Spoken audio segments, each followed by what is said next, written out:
نحمده ونصلي على رسوله الكريم أما بعد فأعوذ بالله من الشيطان الرجيم بسم الله الرحمن الرحيم قالوا يا شعيب ما نفقه كثيرا مما تقول وإنا لنراك فينا ضعيفا ولولا رهتك لرجمناك وما أنت علينا بعزيز قال يا قوم أرهتي أعز عليكم من الله واتخذتموه وراءكم ظهريا إن ربي بما تعملون محيط ويا قوم اعملوا على مكانتكم إني عامل فسوف تعلمون من يأتيه عذاب يخزيه ومن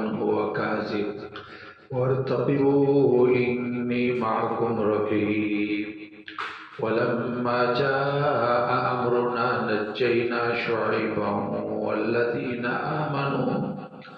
والذين آمنوا معه برحمة منا وأخذت الذين ظلموا الصيحة فأصبحوا في ديارهم جاثمين كأن لم يغنوا فيها ألا بعدا لمدين كما بعد الثمود۔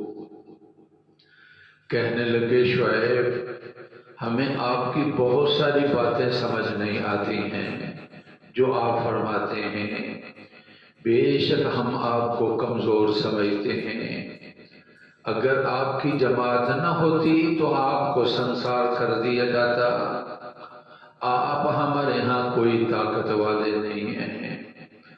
فرمانے لگے حضرت شعیب اے میری قوم تمہارے لیے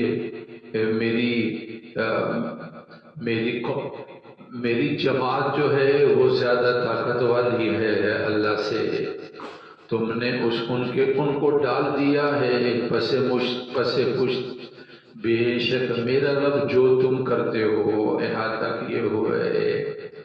اے میری قوم عمل کرو تم اپنی جگہ، میں بھی عمل کرنے والا ہوں، ان قریب تم جان لو گے کس پر آتا ہے عذاب ذلت والا اور کون جھوٹا ہے، انتظار کرو بے شک میں بھی تمہارے ساتھ انتظار کرنے والا ہوں۔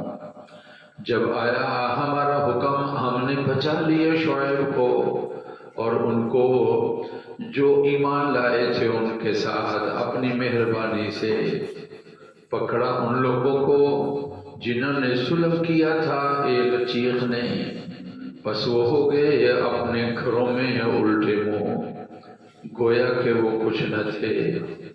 سنو لعنت ہے مدین والوں کے لیے جس طرح کی لعنت تھی سمودیوں کے لیے۔ صدق اللہ العظیم وبلغنا رسولہ النبی الکریم۔ مدین میں اللہ کے بڑے نبی تھے جن کا نام حضرت شعیب علیہ السلام ہے۔ قرآن مجید نے حضرت شعیب علیہ السلام اہل مدین کا واقعہ جو ہے بیان کیا ہے۔ گزشتہ دروس کے اندر اس کے بارے میں تفصیل ہو چکی ہے۔ آپ نے قوم کو سمجھایا کہ ناپ تول میں کمی نہ کرو۔ قرآن مجید کے اندر جو ماپ اور تول کے اندر کمی کرنے والا ہے اس کے لیے بڑی سخت وعید ہے۔ وَوَيْلٌ لِّلْمُطَفِّفِينَ، تباہی ہے ان کو لیے جو ماپ اور تول کے اندر کمی کرنے والے۔ اِذَا اكْتَالُوا عَلَى النَّاسِ يَسْتَوْفُونَ، جب خود لینا ہوتا ہے تو پورا ناپ اور پورا وزن لیتے ہیں۔ وَإِذَا كَالُوهُمْ أَوْ وَزَنُوهُمْ يُخْسِرُونَ، جب ماپ دیتے ہیں یا وزن دیتے ہیں تو اس کے اندر ڈنڈی مارتے ہیں اور کوتاہی کرنے والے ہیں۔ یہ بہت بری عادت ہے جو ذمہ داری بنتی ہے، جو حق ہے آدمی اس حقدار کو اس کا حق ادا نہ کرے۔ میں نے تفصیل بیان کی تھی، اس کا تعلق صرف ان چیزوں کے ساتھ ہی نہیں ہے جو ناپ اور تولی جاتی ہیں، بلکہ اس کا تعلق انسان کی ہر ذمہ داری کے ساتھ ہے۔ مسجد کا خطیب اور امام ہے، جو اس کی ذمہ داری ہیں وہ ادا نہیں کرتا تو اس کے اندر وہ ڈنڈی مارنے والا اور کوتاہی کرنے والا ہے۔ کالج کا پروفیسر یا سکول کا ماسٹر یا ہاسپٹل کا ڈاکٹر دیانتداری کے ساتھ اگر وہ کام نہیں کرتا ہے اور اپنی ذمہ داری میں کوتاہی کرتا ہے تو وہ بھی ڈنڈی مارنے والا ہے۔ ایک دوائی مریض کے لیے سستی اور معیاری اور بہتر ہے، صرف اس وجہ سے دوسری دوائی کا انتخاب کرنا کہ انہوں نے ان کو سہولتیں دے رکھی ہیں اور اس میں مریض کا نقصان ہے پیسوں کے لحاظ سے، یہ دیانتداری کے خلاف ہے اور یہ ذمہ داری کے خلاف ہے اور یہ ڈنڈی مارنے کے اندر آتا ہے۔ تو جب باتیں حضرت شعیب علیہ السلام نے سمجھائی تو کہنے لگے قالوا یا شعیب، اے شعیب ہمیں آپ کی بہت ساری باتیں نہیں سمجھ آتی اور بے شک ہم آپ کو کمزور دیکھتے ہیں، اگر آپ کی جماعت نہ ہوتی تو ہم آپ کو سنسار کر دیتے، آپ کی ہمارے ہاں کوئی طاقت نہیں ہے۔ اور آپ نے جواب میں کہا قال یا قومی ارہتی، اے میری قوم، میری جماعت تمہارے لیے زیادہ عزیز ہے، عزت والی ہے، طاقت والی ہے اللہ کی ذات سے، اور تم نے ان کو اپنے پشت کے پیچھے ڈال رکھا ہے، یعنی اللہ تعالیٰ کے احکامات کو تم نے چھوڑ دیا اور پس پشت ڈال دیا۔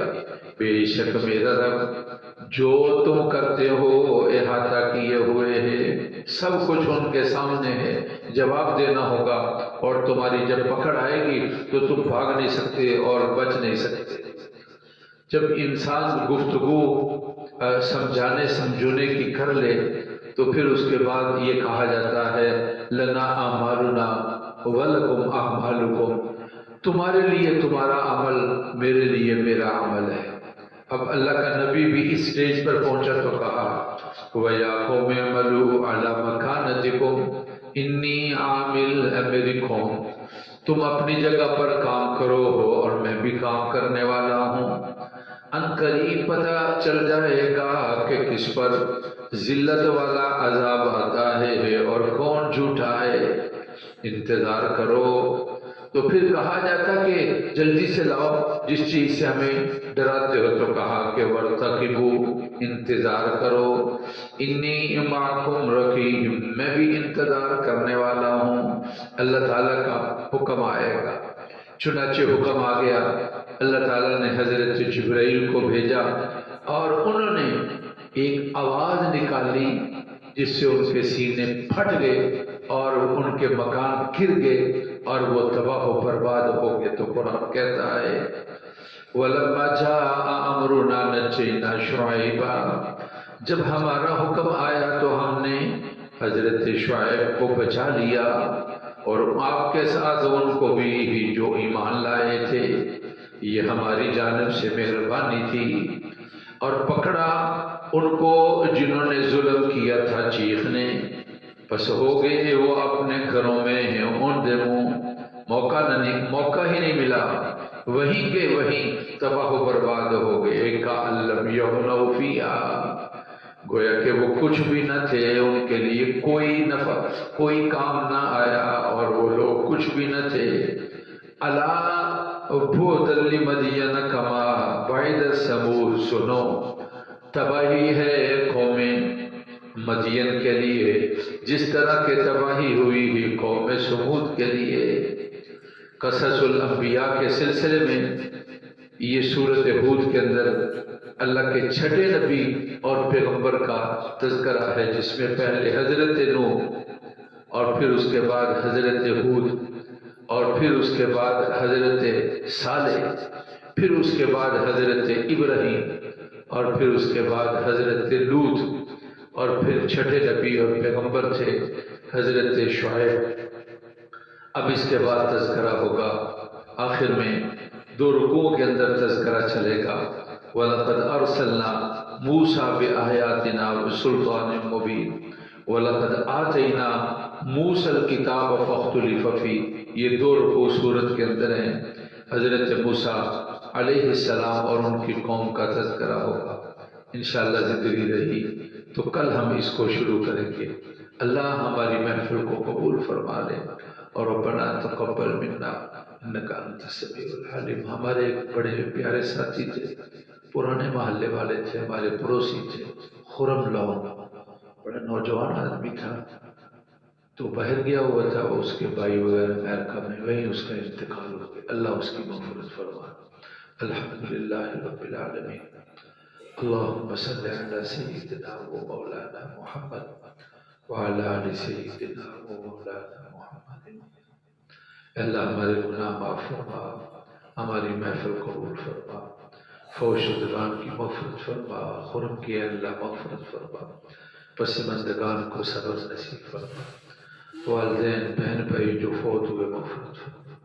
اللہ ہر حادثے سے بچا دے، ہر شرمندگی سے بچا دے، آفت سے بچا دے، پریشانی سے بچا دے، بیماریوں سے بچا دے، مریضوں کو اللہ بیمار لوگوں کو صحت کاملہ نصیب فرما دے، اپریٹ ہوا اللہ خیریت اور عافیت فرما دے۔ وصلی اللہ تعالی علی سیدنا و مولانا محمد و آلہ و اصحابہ اجمعین۔